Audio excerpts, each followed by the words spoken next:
प्रधानमंत्री नरेंद्र मोदी ने पारदर्शी कराधान ईमानदार का सम्मान प्लेटफॉर्म की शुरुआत की। कहा, इस नई पहल से कर प्रणाली में सुधार आने के साथ ही उसे सरल बनाने के प्रयासों को मिलेगा बल।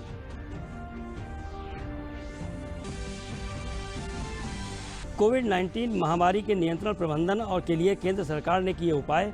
केंद्र की ओर से राज्यों और केंद्र शासित प्रदेशों को मुफ्त चिकित्सा आपूर्ति और स्वास्थ्य क्षेत्र में बुनियादी ढांचे को मजबूत करने में की जा रही है मदद। मुख्यमंत्री योगी आदित्यनाथ ने श्री राम जन्मभूमि तीर्थ क्षेत्र के अध्यक्ष महंत नृत्य गोपाल दास के कोविड संक्रमण के समुचित इलाज के लिए दिए निर्देश। मेदांता हॉस्पिटल के चेयरमैन और मथुरा के जिलाधिकारी से की बातचीत। और कोरोना के प्रोटोकॉल को मद्देनजर रखते हुए मथुरा सहित संपूर्ण ब्रजमंडल में देर रात तक जन्माष्टमी का उत्सव जारी रहा। सोशल डिस्टेंसिंग के साथ भगवान कृष्ण के जन्मोत्सव की मची धूम। नमस्कार, मैं हूं पवन निगम और अब समाचार विस्तार से। अगर आप ईमानदार करदाता हैं तो आपके लिए एक अच्छी खबर है। प्रधानमंत्री नरेंद्र मोदी ने आज राजधानी दिल्ली में वीडियो कॉन्फ्रेंसिंग के जरिए पारदर्शी कराधान ईमानदार का सम्मान प्लेटफॉर्म की शुरुआत की। इस प्लेटफॉर्म में फेसलेस असेसमेंट, अपील और टैक्स पेयर चार्टर जैसे बड़े रिफॉर्म शामिल हैं। फेसलेस असेसमेंट और टैक्स पेयर चार्टर आज से ही लागू हो गए हैं। वहीं देश में फेसलेस अपील की व्यवस्था आगामी 25 सितंबर से लागू हो जाएगी। पीएम ने कहा कि इस नई पहल से हमारी कर प्रणाली में सुधार आएगा और उसे सरल बनाने के प्रयासों को और बल मिलेगा। फेसलेस असेसमेंट और टैक्स पेयर चार्टर आज से ही लागू हो गए, जबकि फेसलेस अपील की सुविधा 25 सितंबर यानी दीनदयाल उपाध्याय जी के जन्मदिन से पूरे देश भर में नागरिकों के लिए उपलब्ध हो जाएगी। प्रधानमंत्री नरेंद्र मोदी ने मिनिमम गवर्नमेंट मैक्सिमम गवर्नेंस की सरकार की प्रतिबद्धता को दोहराते हुए कहा कि ये पहल देशवासियों के जीवन में सरकार के दखल को कम करने की दिशा में एक बड़ा कदम है। नई सुविधाएं, मिनिमम गवर्नमेंट, मैक्सिमम गवर्नेंस, इसके प्रति हमारी प्रतिबद्धता को और मजबूत करती है।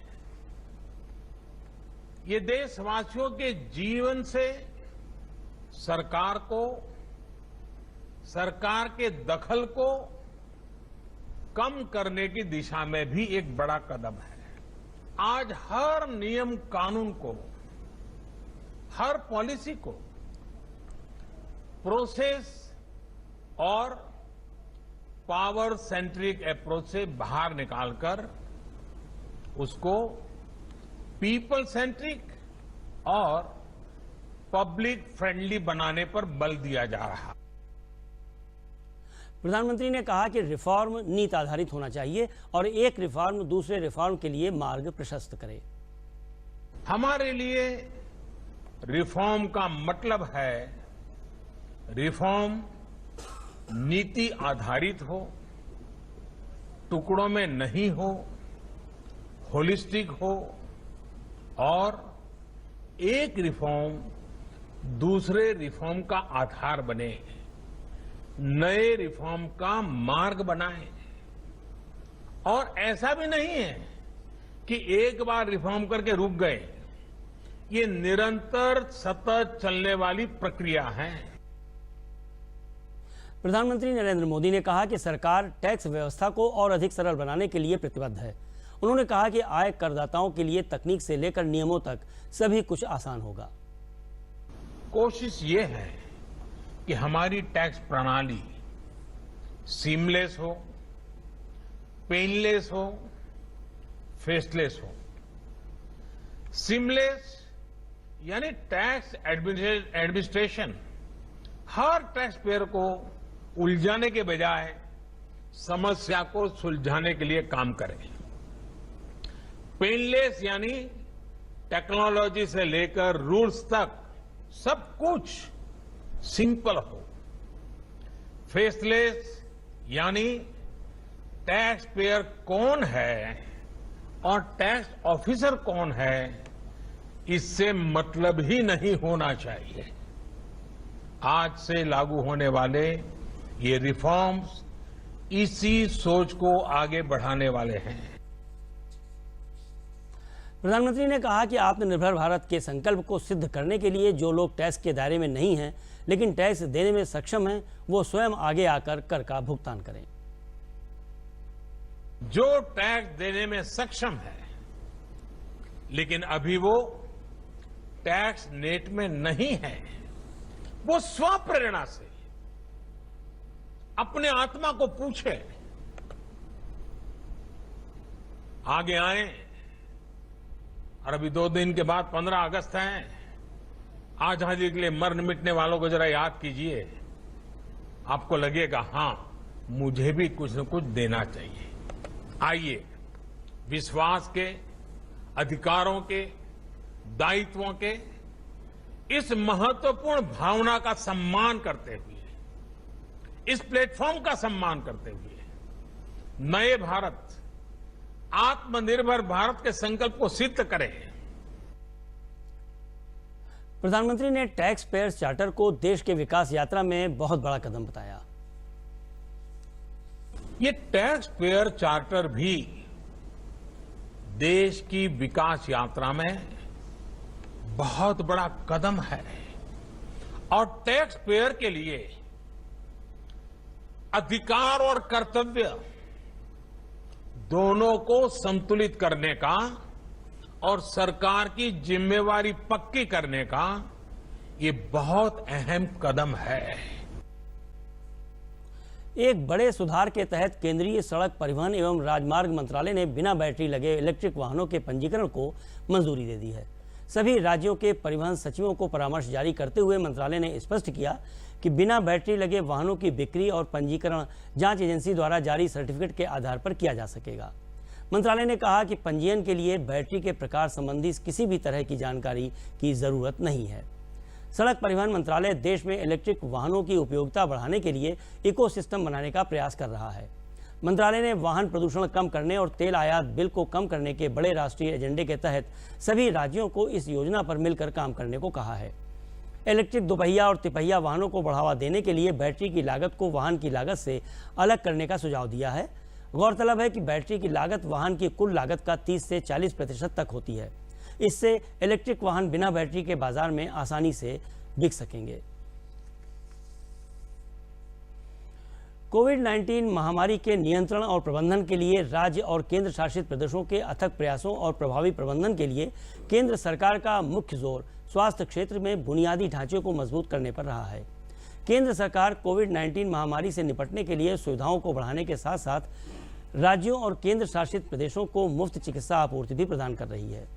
आत्मनिर्भर भारत मेक इन इंडिया को आगे बढ़ाने के लिए केंद्र सरकार सभी राज्यों, केंद्र शासित प्रदेशों और चिकित्सा संस्थानों को मुफ्त चिकित्सा आपूर्ति प्रदान कर रही है।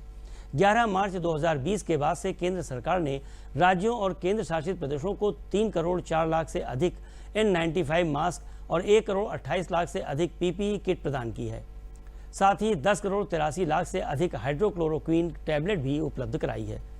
इसके अलावा 22,533 मेक इन इंडिया वेंटिलेटर भी विभिन्न राज्यों और केंद्र शासित प्रदेशों को दिए गए हैं। श्री राम जन्मभूमि तीर्थ क्षेत्र ट्रस्ट के अध्यक्ष महंत नृत्य गोपाल दास की तबीयत खराब होने के बाद इनकी कोरोना रिपोर्ट पॉजिटिव आई है और उन्हें कोरोना होने की पुष्टि है।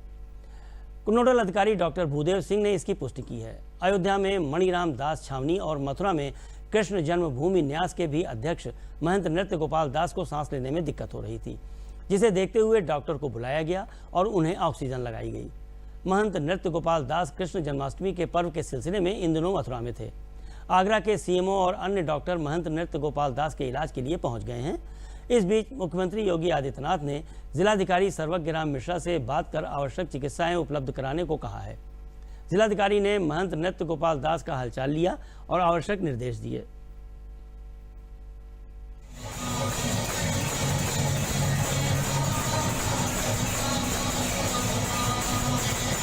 आज सुबह लगभग 6:30-7 बजे के आसपास ये सूचना मिली थी सीएमओ साहब को, हम लोगों को, कि कुछ फीवर है महाराज जी को। तत्काल डॉक्टरों की टीम यहाँ पे भेजी गई।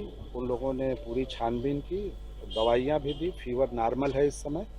कुछ हल्की ब्रेथलेस टाइप की समस्या थी सांस में, तो ऑक्सीजन लेवल भी महाराज जी का इस समय सैचुरेटेड है।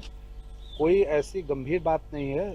और कोरोना भी टेस्ट कराया गया एंटीजन का, तो उसमें कुछ पॉजिटिविटी की बात है। माननीय मुख्यमंत्री जी ने हर क्षण की वो खबर ले रहे हैं और उन्होंने 3-4 बार फ़ोन करके ये निर्देश दिए हैं कि महाराज जी के बेहतर चेकअप के लिए और बेहतर इलाज के लिए उनको तुरंत मेदांता में शिफ्ट कराया जाए, जो हम लोग व्यवस्था कर रहे हैं। हमारी ALS एम्बुलेंस आ गई है, डॉक्टरों की टीम, मजिस्ट्रेट, स्पोर्ट के साथ महाराज जी को हम लोग वहाँ पे शिफ्ट करा रहे हैं। महाराज जी के शिष्य यहाँ पे महेंद्र दास जी हैं और जल्दी से जल्दी महाराज जी को, और वर्तमान समय में महाराज जी पूरी तरह से स्टेबल हैं। मुख्यमंत्री योगी आदित्यनाथ ने श्री राम जन्मभूमि तीर्थ क्षेत्र के अध्यक्ष महंत नृत्य गोपाल दास के कोविड संक्रमित होने की जानकारी मिलने पर उनके शीघ्र स्वस्थ होने की कामना की है। मुख्यमंत्री ने मथुरा के जिलाधिकारी तथा महंत नृत्य गोपाल दास जी के अनुयायियों से वार्ता कर महंत नृत्य गोपाल दास जी के स्वास्थ्य की स्थिति की जानकारी प्राप्त की। उन्होंने निर्देश दिया कि महंत नृत्य गोपाल दास जी के बेहतर उपचार के लिए हर संभव प्रबंध किए जाएं। मुख्यमंत्री जी ने मेदांता हॉस्पिटल के चेयरमैन और डॉक्टर नरेश त्रेहन से भी वार्ता कर महंत नृत्य गोपाल दास जी का मेदांता हॉस्पिटल में उपचार कराने का अनुरोध किया है। मथुरा सहित संपूर्ण ब्रजमंडल में कल देर रात तक जन्माष्टमी का उत्सव जारी रहा। श्री कृष्ण जन्मभूमि द्वारकाधीश जी के मंदिर और वृंदावन में बिहारी जी के मंदिर सहित सभी मंदिरों और आश्रमों में भक्ति भावना के साथ कोरोना के प्रोटोकॉल के तहत जन्माष्टमी का पर्व मनाया गया। इस मौके पर मंदिरों को भव्य और आकर्षक ढंग से सजाया गया था। बिजली की झालरों और रंग बिरंगी झंडियों से मंदिरों का श्रृंगार किया गया था। भगवान कृष्ण राधा की नयनाभिराम प्रतिमाओं का दर्शन करने के लिए सोशल डिस्टेंसिंग का पालन करते हुए श्रद्धालुगण मंदिरों में पहुंचे। रात 12 बजे भगवान कृष्ण के जन्म के समारोह की शुरुआत हो गई और श्रद्धालुओं तथा पुजारियों का उल्लास भी चरम पर पहुंच गया। मंदिरों में कृष्ण जन्मोत्सव के गीतों और नृत्यों का आयोजन भी हुआ। द्वारकाधीश और बिहारी जी के मंदिर में अष्टछाप कवियों की कृष्ण भक्ति रचनाएं हवेली संगीत के रूप में देर तक गूंजती रहीं।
भगवान कृष्ण का जब जन्म हुआ तो उनके यहाँ पर बधाई देने के लिए हम नंद बाबा की ढाड़ी हैं, ये मेरे साथ में ढाड़न है।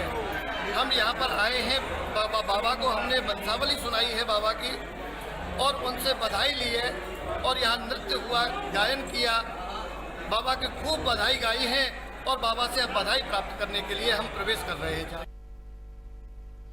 कृष्ण जन्माष्टमी के पर्व तथा कोरोना के संक्रमण काल में भगवान कृष्ण के गीता के उपदेश कर्मण्येवाधिकार रस्ते मां फलेषु कदाचन और भी प्रासंगिक हो जाते हैं। कोरोना काल में कर्म की महत्ता बहुत बढ़ गई है। भगवान कृष्ण की आराधना के लिए तुलसी के रामचरितमानस की तरह लोक भाषा में कोई काव्य अथवा महाकाव्य नहीं था। इस कारण से आमजन प्रभु चैतन्य महाप्रभु द्वारा दिए गए संकीर्तन हरे राम हरे कृष्ण का ही पाठ करते थे तथा उनके जन्म के बाद रामचरितमानस की चौपाइयों का गायन किया जाता था।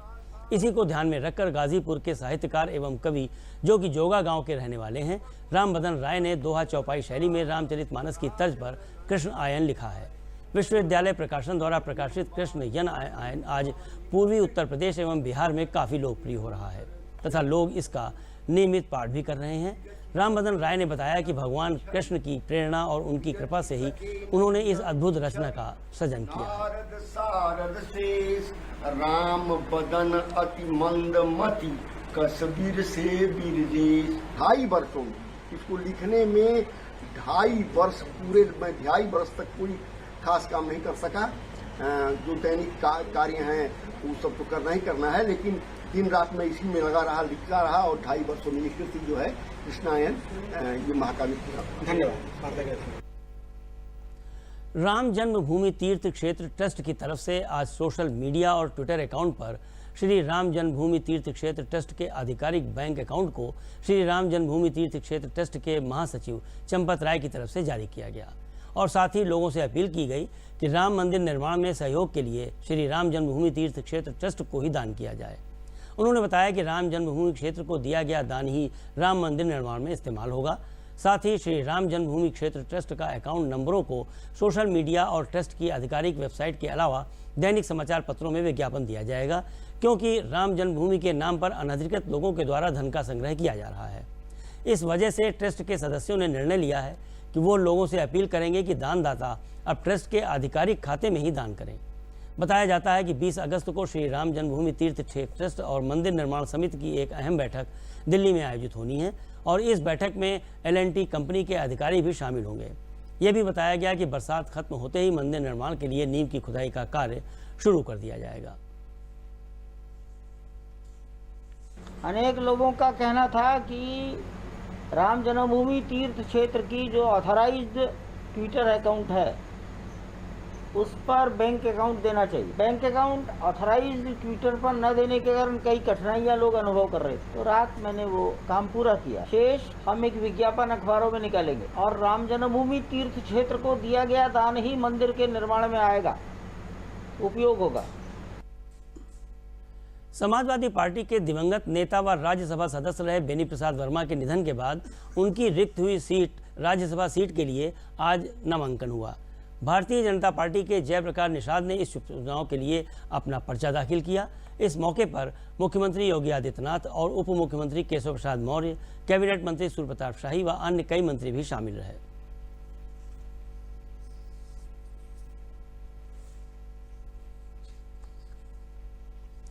भारतीय गन्ना अनुसंधान संस्थान लखनऊ द्वारा संचालित कृषि विज्ञान केंद्र में कृषि वैज्ञानिक डॉक्टर A.K. दुबे के नेतृत्व में कद्दू वर्गीय सब्जियों में कीट रोग प्रबंधन का ऑनलाइन प्रशिक्षण किसानों को दिया गया।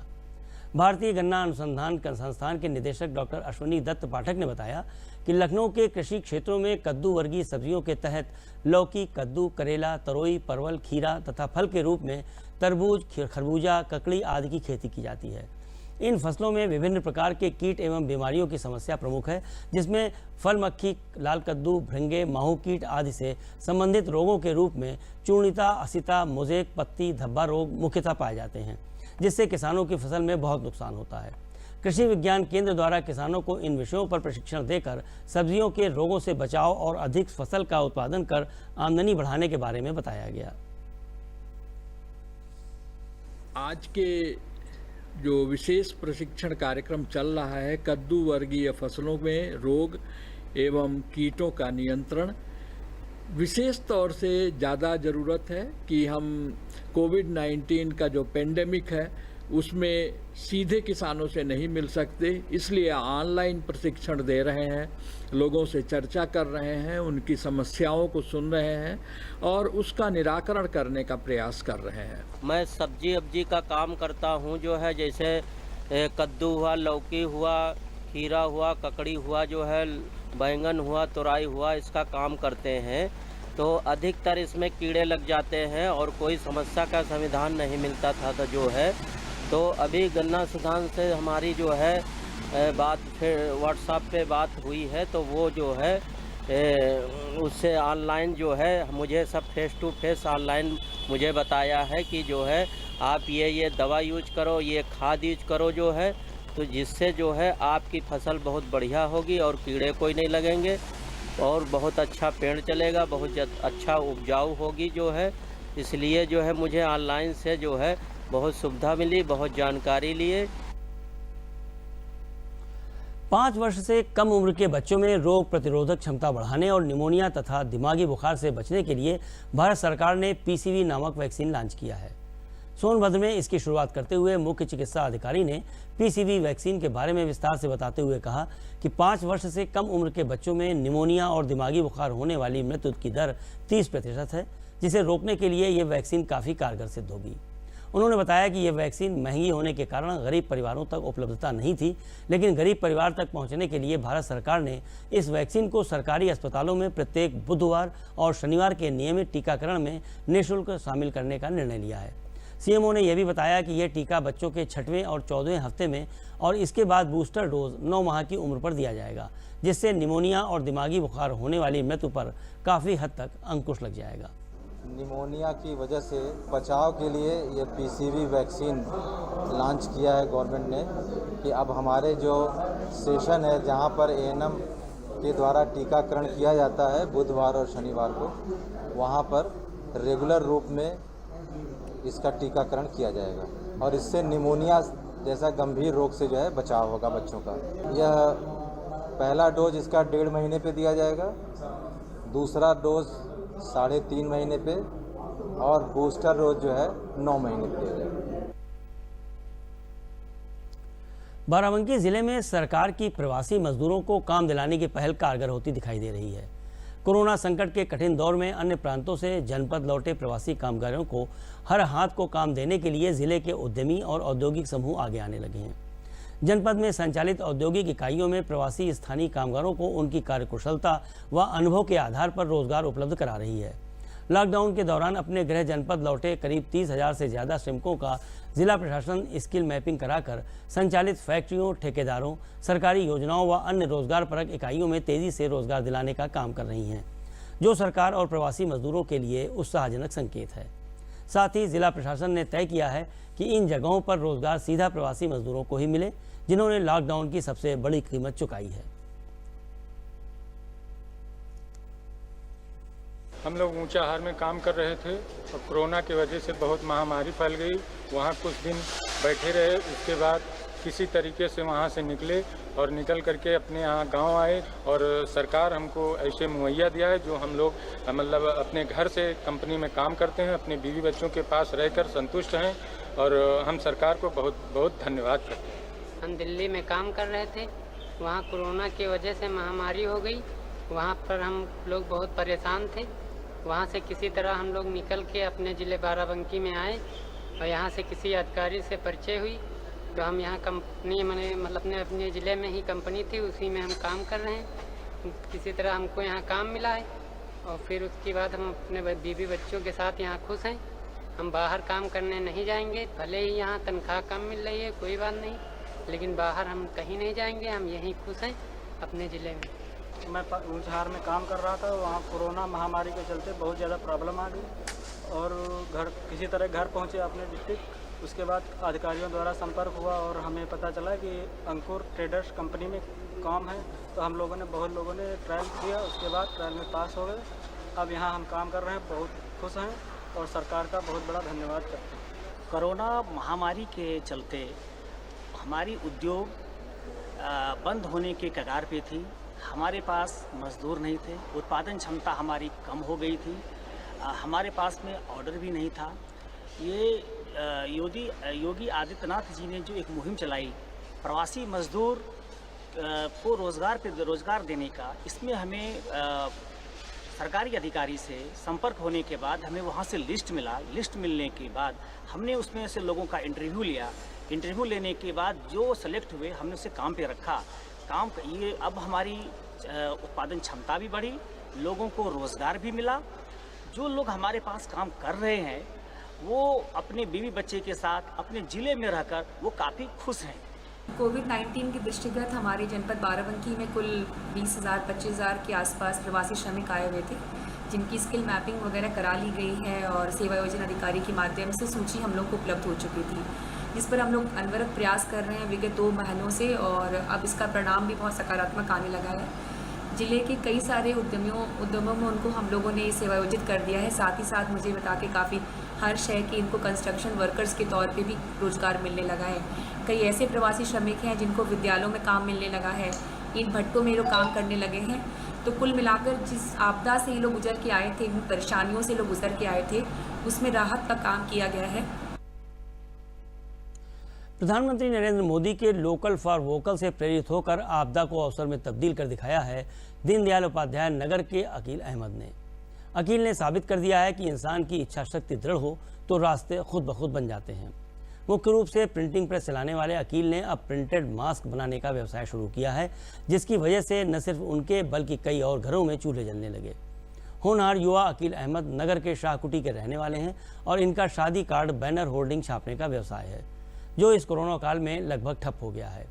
अकील अहमद ने प्रधानमंत्री की आत्मनिर्भर योजना से प्रेरणा लेकर प्रिंटेड मास्क बनाना शुरू किया।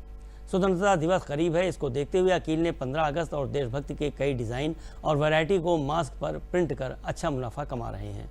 देशभक्ति से ओतप्रोत होकर इस प्रिंटेड मास्क ने न सिर्फ कोरोना के बचने का उपाय है, बल्कि स्वतंत्रता दिवस के अवसर पर देशवासियों को देशभक्ति से प्रदर्शित करने के जुनून का भी जरिया है। तिरंगा मास्क युवाओं की पसंद बनता जा रहा है। अकील थोक में प्रति मास्क 15 रुपये बेचकर अच्छा मुनाफा भी कमा रहे हैं। मिली सर कि लॉकडाउन में हम लोगों को व्यापार एकदम, मेरा अपना काम शादी कार्ड का था, वो व्यापार लॉकडाउन में हमारा बंद हो गया। तो कोरोना काल को देखते हुए मास्क कंपलसरी है, और कंपलसरी है इसलिए क्योंकि भाई मास्क लगाएंगे तभी हम सेफ्टी हैं। और हमको प्रेरणा ये मिली, वोकल फॉर लोकल को हमारे प्रधानमंत्री जी ने एक नारा दिया था, वोकल फॉर लोकल, तो उसी को से प्रेरणा मेरे को मिली। और हम आत्मनिर्भर भारत के ऊपर हमने एक वो देखा तो हमें लगा कि भाई मास्क ज़रूरी है, क्यों ना हम अपने तिरंगे से अपने देशभक्ति को थोड़ा सा जगाने का हमने ये सोचा सर। वाराणसी में दीनदयाल अंत्योदय योजना के तहत राष्ट्रीय आजीविका मिशन के तहत शहरी क्षेत्र की महिलाओं को आत्मनिर्भर बनाने के लिए डूडा द्वारा उनका समूह का गठन किया जा रहा है। इस समूह से जुड़कर महिलाएं जहां बचत करती हैं, उसके बाद धीरे धीरे वो समूह में किसी एक काम की शुरुआत भी करती हैं। डूडा के सहयोग से खुला संस्कार महिला समूह ने मिट्टी के मोतियों की माला बनाकर एक नई इबारत लिखी है। समूह से जुड़ी सुशीला ने बताया कि हम घर का सारा काम करने के बाद मिट्टी के मोती की माला बनाती हैं, जिससे हमारा खर्च निकल आता है। वहीं एक अन्य महिला सदस्य ने बताया कि इस काम से जुड़कर हम आमदनी कर रहे हैं, अभी इसकी बिक्री बढ़ेगी, वैसे ही हमारी आमदनी भी बढ़ेगी और यह पूरी तरह से आत्मनिर्भर भारत की तर्ज पर बनाया जा रहा है। अपने देश की मिट्टी से अपने हाथों से मोतियां बना रहे हैं। अच्छा। और ये हम लोग इसकी रंगाई, पेंट, पकाना सब लोग मतलब समूह की महिलाएं मिलकर करती हैं। और इसका माला और ब्रेसलेट तैयार किया जा रहा है अभी। ये माल मतलब हम लोग का दूर दूर तक जाता है, लेकिन अभी थोड़ा और मजदूरी अगर बढ़े तो हम लोग को ज़्यादा लाभ मिलेगा। ये दीनदयाल अंत्योदय योजना के तहत राष्ट्रीय शहरी आजीविका मिशन में महिला समूहों के गठन का प्रावधान है। 8 से 10 करीब महिलाओं का एक समूह गठन किया जाता है। तो ये महिलाओं को समूह गठन करके किसी न किसी रोजगार से जोड़ते हैं हम। इसी में हमारा समूह है जो मिट्टी से लेकर के काम करता है। इसमें मिट्टी की मूर्ति, मिट्टी के दिए, मिट्टी की मालाएं बनाते हैं और इस कार्य में करीब हमारे 20-25 समूह हमारे लगे हुए हैं। कन्नौज जिले में 107 साल के स्वतंत्रता संग्राम सेनानी गोवर्धन लाल कनौजिया ने भी देश को आज़ादी दिलाने में अपनी भूमिका निभाई थी। आज़ादी की लड़ाई के दौरान उन्होंने अंग्रेज़ी हुकूमत में दरोगा की पिटाई कर उसके हथियार छीन लिए थे, जिसके बाद उन्होंने 11 महीने की फरारी काटी। फिर मुकदमा के दौरान उनको आजीवन कारावास की सज़ा सुनाई गई। देश आज़ाद होने के बाद उनकी भी रिहाई हो गई। उन्होंने बताया कि वो महात्मा गांधी से बहुत प्रेरित थे। उसके बाद वो कांग्रेस में शामिल हो गए थे। सुभाष चंद्र बोस के साथ उन्होंने फ़ोटो भी खिंचवाई थी। आज़ादी की लड़ाई की कहानी बताते समय उन्होंने बताया कि उस वक्त का भारत अलग था, आज का भारत बहुत मजबूत हो गया है। मोदी सरकार की तारीफ करते हुए कहा कि कोरोना संकट के बीच जिस तरह से सरकार ने एक महामारी होने वाली तबाही से लोगों को बचाया, वो सराहनीय है। इस महामारी से निपटने के बाद देश और मजबूत बनेगा, न हम डरे थे न डरेंगे। स्वतंत्रता संग्राम सेनानी के बेटे देवपाल कनौजिया ने बताया कि कोरोना काल में बंदी के दौरान मोदी सरकार ने मजबूत उठाए, जिसके चलते लोगों को परेशानियों का सामना नहीं करना पड़ा। और अब अंत में प्रमुख समाचार एक बार फिर। प्रधानमंत्री नरेंद्र मोदी ने पारदर्शी कराधान ईमानदार का सम्मान प्लेटफॉर्म की शुरुआत की। कहा, इस नई कर प्रणाली से सुधार आने के साथ उसे सरल बनाने के प्रयासों को मिलेगा बल।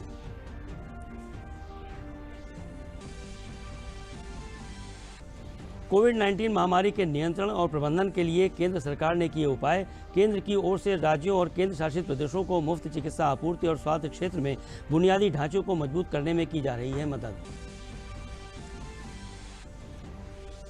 मुख्यमंत्री योगी आदित्यनाथ ने श्री राम जन्मभूमि तीर्थ क्षेत्र के अध्यक्ष महंत नृत्य गोपाल दास के कोविड संक्रमण के समुचित इलाज किए जाने के दिए निर्देश। मेदांता हॉस्पिटल के चेयरमैन और मथुरा के जिलाधिकारी से की बातचीत। और कोरोना के प्रोटोकॉल को मद्देनजर रखते हुए मथुरा सहित संपूर्ण ब्रजमंडल में देर रात तक जन्माष्टमी का उत्सव जारी रहा। सोशल डिस्टेंसिंग के साथ भगवान कृष्ण के जन्मोत्सव की मची धूम। और इसी के साथ ये समाचार बुलेटिन समाप्त होता है। नमस्कार।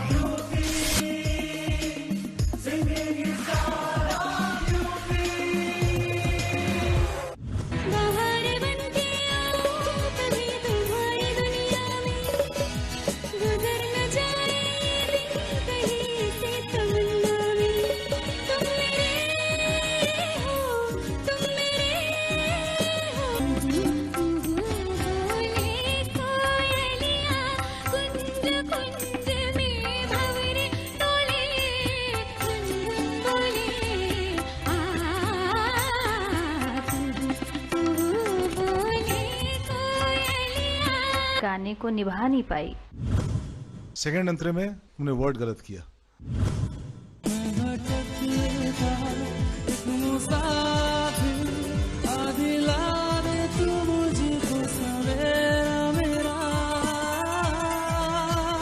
पूछो ना कैसे मैंने बिताई एक पल जैसे एक जुग बीता एक पल जैसे एक जुग बीता। मुझे अच्छा नहीं लगा, मजा नहीं आया। तो आज की विनर है श्रुति सिंह चौहान। जगा देना दुनिया को दिखा देना।